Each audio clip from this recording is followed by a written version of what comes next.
Potete davvero definirvi fan di Resident Evil se non avete mai toccato un capitolo ma ne avete solo guardato il gameplay su YouTube? Siete davvero fan di questa saga se l'unico personaggio che conoscete ed esaltate è Leon S. Kennedy? Negli ultimi mesi è nato un nuovo termine sul web, l'Harper. Nel gergo dei social viene riferito a qualcuno che finge di appartenere a un determinato fandom o di apprezzare una certa opera senza mai fruirne realmente. Forse conoscete meglio il termine poser, cioè una persona che si comporta, si veste o finge di essere qualcuno che non è solo per impressionare gli altri o integrarsi in una sottocultura. Entrambi i termini hanno una connotazione profondamente negativa, e nel video di oggi voglio parlarvi di questa epidemia di poser che sta rovinando il fandom di Resident Evil, perché non so voi, ma io sono davvero stufa. Uno dei problemi principali è ovviamente parlare senza sapere e creare ovviamente disinformazione. Questo discorso potrebbe valere per qualsiasi cosa, basti vedere l'effetto Dunning-Kruger. I LARPers in generale sono affascinati dalle vibes PS1 e PS2, dall'estetica dei giochi. Ho visto un sacco di video edit in cui si esaltano le vibes di quell'era, senza però mettere in queste compilation giochi effettivamente di quell'era. Tipo Cry of Fear inserito tra i titoli PS2 mi fa sempre molto ridere. E da qui si passa alle sentenze sui videogiochi. Nel fandom di Resident Evil ho sentito spesso la frase le 2 remake e le 3 remake sono meglio degli originali. Per le 2 remake potremmo pure discuterne, anche se io preferisco l'originale per vari aspetti che non starò qui ad approfondire. Ma le 3 remake oggettivamente non è un remake fedele e rispettoso del titolo originale. Non c'è bisogno che vi ricordi quanto contenuto è stato tagliato dal titolo originale. Se poi chiedi a queste persone, quindi preferisci i remake agli originali, ma hai giocato gli originali per poterlo dire? La risposta è quasi sempre no. E allora come fai a fare un paragone? La stessa identica cosa vale per i 4 remake. Io sono dell'idea che il remake non sostituisca l'originale e che l'uno non escluda l'altro. Ma il punto è, come fai a dare un'opinione se ti mancano dei pezzi? Se non hai mai giocato il titolo originale, come fai ad affermare che il remake sia migliore? Ormai i social sono pieni di questa roba. C'è chi fa palesemente del rage bait, ma la cosa più assurda è che molti ci credono davvero. Ho visto tweet in cui si sparavano sentenze sull'età e sull'aspetto di Claire nel remake di Code Veronica. Chi conosce il videogioco sa che è ambientato appena 3 mesi dopo gli eventi di Resident Evil 2. Ovviamente in 3 mesi non è invecchiata. I miei preferiti però sono quelli che se ne escono con Resident Evil 1 ha bisogno di un remake. Beh, in realtà esiste. Il remake di Resident Evil 1 è uscito nel 2002 su GameCube ed è stata anche fatta nel 2015 una remaster del remake disponibile anche su Steam. Non sapete quante volte ho sentito dire ma quella è una remaster dell'originale, non un remake. No, è la remaster del remake! Oh mio Dio, è uscito un remake nel 2002 di Resident Evil 1, perché nessuno lo sa? Ed è anche perfetto ed è il miglior remake mai creato tra i Resident Evil. Potrei farvi altre migliaia di esempi simili. Dovete smetterla di parlare senza sapere. Io non odio Leon, sia ben chiaro, anche perché Resident Evil 4 è il mio capitolo in assoluto preferito della saga di Resident Evil. Io odio i fanatici di Leon. Negli ultimi anni i Resident Evil di più successo sono stati quelli in cui lui era presente. Resident Evil 2 Remake, Resident Evil 4 Remake e l'ultimo Resident Evil 9 Requiem. Non c'è nulla di male ad avere un personaggio preferito. Il problema sorge quando si pensa che Leon S. Kennedy sia il protagonista assoluto della saga di Resident Evil. Questi finti fan lo pretendono in ogni singolo titolo, perché, a detta loro, senza di lui non è un vero Resident Evil. Prendiamo Resident Evil 9. Senza fare spoiler, è Grace ad essere fondamentale. Senza di lei la storia perde totalmente senso. Eppure, da quando è stata annunciata anche la presenza di Leon, lei è finita completamente in ombra. È una cosa che io non ho sopportato. Per non parlare del fatto che Capcom ha quasi voluto attribuire il trauma di Raccoon City unicamente a Leon, dimenticandosi degli altri sopravvissuti come Claire, Ada, Carlos, Jill e altri. Ma vabbè. La follia si è ripetuta lo scorso 5 giugno, con l'annuncio ufficiale del remake di Resident Evil Code Veronica. Parliamo di un gioco che ha come protagonisti i fratelli Redfield, Claire e Chris. Nonostante questo, i soliti poser sono riusciti a lamentarsi dell'assenza di Leon, arrivando perfino a chiedere in modo totalmente insensato che venga aggiunto. Sentire frasi come "se non c'è Leon non lo gioco" mi fa salire un odio assurdo. È vero che Leon viene menzionato in Resident Evil Code Veronica originale, infatti Claire da Rockfort Island spedisce un'email a Leon, ma è solo per far arrivare il messaggio a Chris in modo che possa venire a salvarla. Tutto qui Leon non lo vediamo nemmeno. I've got to contact Leon and tell him to let my brother know he's being monitored. Spero vivamente che Capcom non decida di accontentare questi poser ampliando il suo ruolo solo per far del becero fanservice. Non è giusto che Leon sia ovunque e oscuri tutti gli altri. Abbiamo una sfilza di personaggi pazzeschi che meritano la propria luce. Smettiamolo di considerare sempre solo lui, per favore. Lo sai come smettere di essere un larper di Pixel Kiwi? Iscrivendoti subito al canale e lasciando un mi piace a questo video. Shinji Mikami dice che se gli spettatori guardano un playthrough completo di un videogioco e sono soddisfatti così, allora il gioco non era buono abbastanza. Aggiungendo poi che il nostro lavoro è quello di creare giochi che lasciano alle persone la voglia di completarli con le proprie mani, anche se hanno visto qualcun altro farlo. Quindi si può essere fan di un videogioco senza averlo mai giocato? Secondo me no, perché non stiamo parlando di un film che per esempio può essere guardato e basta. Il videogioco per definizione richiede di essere videogiocato. Il gameplay, l'ansia della gestione delle risorse e la tensione devono passare direttamente dalle tue mani. Se ti limiti a guardare un gameplay su YouTube, ti perdi l'essenza stessa dell'opera, vivendo l'esperienza solo attraverso le emozioni di qualcun altro e mai attraverso le tue. Non potrai mai capire a fondo il titolo che dici di amare in questo modo. Alcuni si giustificano dicendo ma io ci gioco perché mi interessa solo la lore e la storia».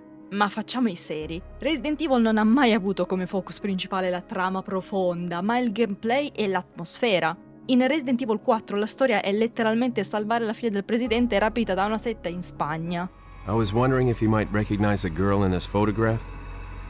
¿Qué carajo estás haciendo aquí? ¡Lárgate, cabrón! Giocate ai videogiochi, dannazione! Parliamo ora di controlli tank e telecamere fisse, ovviamente legati ai capitoli classici. Il vero motivo per cui questi poser scappano davanti alle telecamere fisse e ai controlli tank non è perché sono invecchiati male, ma perché il gaming moderno ha viziato i giocatori.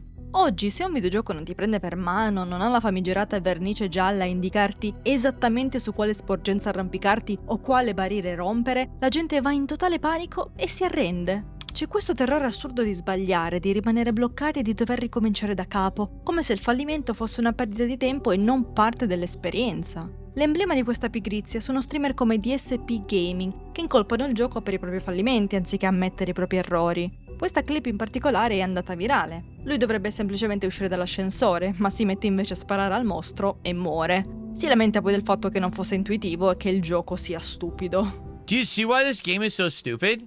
I'm sorry, it's a criticism. I was supposed to know I have to use the Requiem. Why? La verità è che nel survival horror il fallimento è il gameplay. Sbagliare significa imparare. Io stessa, quando ho giocato per la prima volta a Resident Evil Code Veronica, ho gestito malissimo le risorse e mi sono ritrovata bloccata alla famigerata boss fight dell'aereo senza cura e senza munizioni. Risultato? Ho dovuto ricominciare il gioco completamente da capo. E sapete una cosa? È stato frustrante, ma sono stata felice di ricominciare. Perché quando ami davvero una saga, rigiocare, capire dove hai sbagliato, pianificare i percorsi e gestire meglio l'inventario è l'essenza stessa dell'esperienza survival horror.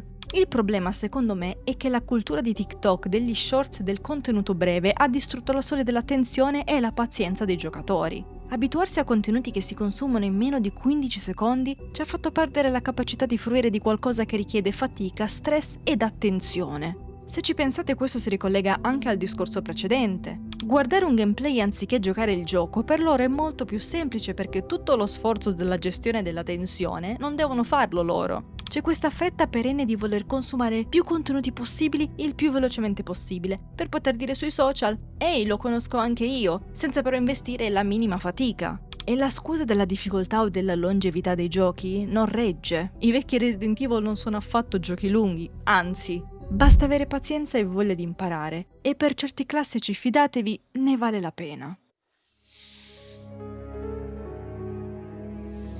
Io sono nata nel 2001, sono a tutti gli effetti una Gen Z e la mia primissima console è stata la PS2. Il mio primissimo approccio con la saga di Resident Evil è stato con Resident Evil 4, che per quanto avesse ancora i controlli tank, a livello di telecamera e di grafica era decisamente più moderno rispetto alla trilogia classica su PS1. Io non parlo per nostalgia, perché i capitoli vecchi li ho recuperati dopo quelli più moderni. Come ho fatto quindi ad abituarmi alle telecamere fisse e ai controlli tank? Semplice, volevo godermi l'opera e in poco tempo mi sono diventati naturali. Penso infatti che non siano problematici, è solo una questione di abitudine. Se una cosa ti appassiona davvero e hai la voglia e la curiosità di imparare, ce la fai. Arrendersi al primo ostacolo e dire che il gioco è ingiocabile vuol dire semplicemente non aver voglia di impegnarsi. Comprendo che alcuni possono trovarli datati, ma vi ricordo che c'è un intero genere indie che li utilizza attualmente. Guardate ad esempio Alisa, Earthworm, Signalis, Conscript, Phase Zero e molti altri ancora. Ci sono titoli della stessa epoca che sono invecchiati decisamente peggio. I classici Resident Evil, per quanto riguarda la mia esperienza personale, sono invecchiati decisamente e sorprendentemente bene. E le telecamere fisse, oltre a creare tensione, davano quel tocco artistico e di regia che ad oggi è difficile replicare senza di esse. Per capire se fossi l'unica a pensarla così, ho chiesto alla mia community di YouTube la loro esperienza per quanto riguarda le telecamere fisse e i controlli tank. Ecco alcune delle risposte più interessanti che mi avete lasciato. Amo le telecamere fisse, penso aggiungano qualcosa in più, soprattutto negli horror. Invece coi controlli tank mi trovo abbastanza bene. Anche se ci sono alcune entries dove li ho trovati un po' più ostici, come per esempio Code Veronica, o forse è stata una mia impressione. Nonostante questo è facile abituarcisi, e diventa presto come andare in bici. Ho iniziato a giocare ai vari survival horror e a vari giochi retro credo non più di 4 anni fa, ma non ho mai avuto problemi. 21 anni, il mio primo videogioco in assoluto è stato Resident Evil 1 per PlayStation 1, da lì li ho giocati tutti, includendo anche Dino Crisis. Avendo giocato fin da piccolo non ho mai avuto problemi, ed anzi ne sento spesso la mancanza. Non tanto i controlli che posso capire diano fastidio, ma continuo a pensare che le inquadrature fisse non siano mai invecchiate e che anzi possano potenzialmente migliorare un'esperienza horror. Sono cresciuta principalmente con le prime 3 PlayStation e sono sempre abituata a giochi come Resident Evil e Silent Hill, telecamera fissa e controlli tank. Ho sempre preferito la telecamera fissa soprattutto per quanto riguarda gli horror. Crea più atmosfera, mi fa vivere meglio il gioco e anche se mi piacciono i nuovi remake di Resident Evil in quanto giochi, rimango legata agli originali. Per quanto riguarda i comandi, quelli vai un po' per abitudine, ma se si tratta di giochi a telecamera fissa, allora i comandi tank sono perfetti. Penso sia principalmente per abitudine, ma giocandoci sin da piccolo non ho mai avuto problemi di impararli. Per me i controlli tank sono sempre stati un po' meccanici, ma ci si abitua. Chiaramente tolgono esperienza dall'aspetto action perché ogni colpo risulta identico agli altri e non hai la possibilità di mirare. Inoltre i personaggi fanno sempre gli stessi movimenti. Per quanto riguarda la telecamera l'ho sempre adorata perché dopo ogni angolo non sai mai cosa trovi e ti appare tutto all'improvviso. Crea molta tensione, c'è poco da fare. Ho 27 anni, all'inizio non ero più abituato, mi ci è voluto poco per abituarmici. Non ci vuole molto, poi dipende se ti piacciono o meno questi comandi. A mia opinione i controlli tank e le telecamere fisse sono il motivo per cui non riesco ad apprezzare al 100% i Resident Evil moderni. Ci sono troppo affezionato, danno quel senso di claustrofobia, di impotenza. In certi momenti devi affidarti al tuo udito per capire se ci sono nemici. Anche quello aiuta a radicare il clima horror ansiogeno nei vecchi capitoli. Delle volte permettono all'autore di fare scelte registiche particolari per le varie ambientazioni, oppure inquadrare un particolare di una stanza per dare un indizio al giocatore. Le camere fisse nei giochi anni 90 sono grandiose, racchiudono dei fondali pre-renderizzati che sono delle vere e proprie opere d'arte. Ne sono totalmente innamorato. Per quanto riguarda i comandi tank è solo questione di abitudine, sono conscio del fatto che sono abbastanza controintuitivi, però dopo una mezz'oretta ci si fa la mano. Sto facendo giocare proprio da poco un mio amico a Resident Evil 2 e sebbene inizialmente ha avuto qualche difficoltà, dopo un'oretta di gameplay già si destreggia bene con i comandi. Ovviamente non sono dei comandi ottimali, ma per un gioco a camere fisse sono quelli più coerenti per far muovere il personaggio senza problemi di inquadrature. Non dico siano necessari, ma quasi. Grazie a tutti per queste preziose risposte. Per concludere, come si risolve il problema LARPing? Smettendolo di inventarsi scuse. Recuperare questi giochi oggi è di una facilità disarmante. Prima di tutto potete giocare sugli emulatori. Questi sono semplicissimi da configurare, in particolare quelli delle console più datate girano su qualsiasi computer. Ci sono video che vi mostrano come settarli da zero in meno di 10 minuti.